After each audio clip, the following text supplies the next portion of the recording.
മാറി ചിന്തിക്കുന്നുണ്ടോ എന്ന് നമ്മൾ വോട്ടർമാരോട് ചോദിച്ചപ്പോൾ പലതരത്തിലുള്ള അവരുടെ പ്രതികരണങ്ങൾ കണ്ടു, സമ്മിശ്ര പ്രതികരണങ്ങൾ കണ്ടു. ടോപ്പിക്ക് എന്താ തോന്നി? പൊതുവെ നമ്മൾ സാധാരണ പല മണ്ഡലങ്ങളിലും കാണുന്ന പോലെ അടിയൊഴുക്കുകളോ അല്ലെങ്കിൽ വലിയ വിഷയങ്ങളോ ഒന്നും ചർച്ചയാകാത്തൊരു മണ്ഡലം, വളരെ സൈലന്റ് ആയിട്ട് ആളുകൾ പ്രതികരിക്കുന്ന ഒരു മണ്ഡലമാണ്. നമുക്കറിയാവുന്ന പോലെ CF തോമസിനെ ഒരുപാട് കാലം നിയമസഭയിലേക്ക് എത്തിച്ചു.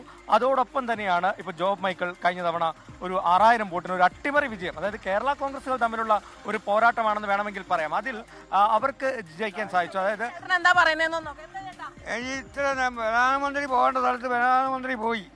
ഇപ്പൊ ജനങ്ങൾ ഇവിടെ കിടന്ന് ബുദ്ധിമുട്ടിക്കും. പ്രധാനമന്ത്രി വന്നപ്പോ റോഡ് ബ്ലോക്ക് ചെയ്തു. മേഡം 4 മണിക്ക് പുള്ളി അവിടുന്ന് ഇറങ്ങി, പുള്ളി പോയി. അവിടുന്ന് 8 കിലോമീറ്റർ ഇപ്പറേ ഉള്ള സ്ഥലം. എന്തായാലും ഒരു അല്പസമയം കൂടെ നമ്മുടെ നാട് ഭരിക്കുന്ന, രാജ്യം ഭരിക്കുന്ന പ്രധാനമന്ത്രി ഒരു കാര്യം പറഞ്ഞോട്ടെ ചേട്ടാ മേഡം, ഒരു കാര്യം ചോദിച്ചോട്ടെ. പ്രധാനമന്ത്രിയാണ്, ആ രാഷ്ട്രപതി ആയിരിക്കും, ചിലപ്പോൾ ആരും ആയിക്കോട്ടെ, എന്നാലും പുള്ളി പോയിട്ട് മണിക്കൂറുകളായി.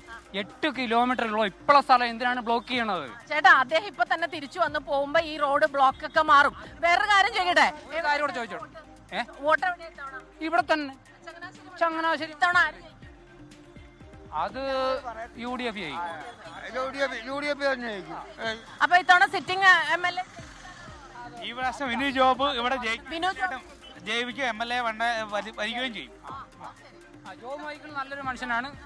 പക്ഷെ ഒരു കാര്യമുണ്ട്, ഭരണം UDF ഉണ്ടാവുള്ളൂ. വികസന പ്രവർത്തനങ്ങളൊക്കെ അത് ഉറപ്പാണ്. സംസ്ഥാന സർക്കാരോ, സംസ്ഥാന മുഖ്യമന്ത്രി ഉറപ്പായിട്ട് മാറണം. അല്ല, അതിനുള്ള ഭാരം കുറയ്ക്കണം. നിങ്ങൾ തന്നെ പരസ്യം കൊടുക്കുന്നുണ്ട്. ആക്സിഡന്റ് ഉണ്ടായാൽ 5 ദിവസം ഫ്രീ ആയിട്ട്. ഇത് കണ്ടോ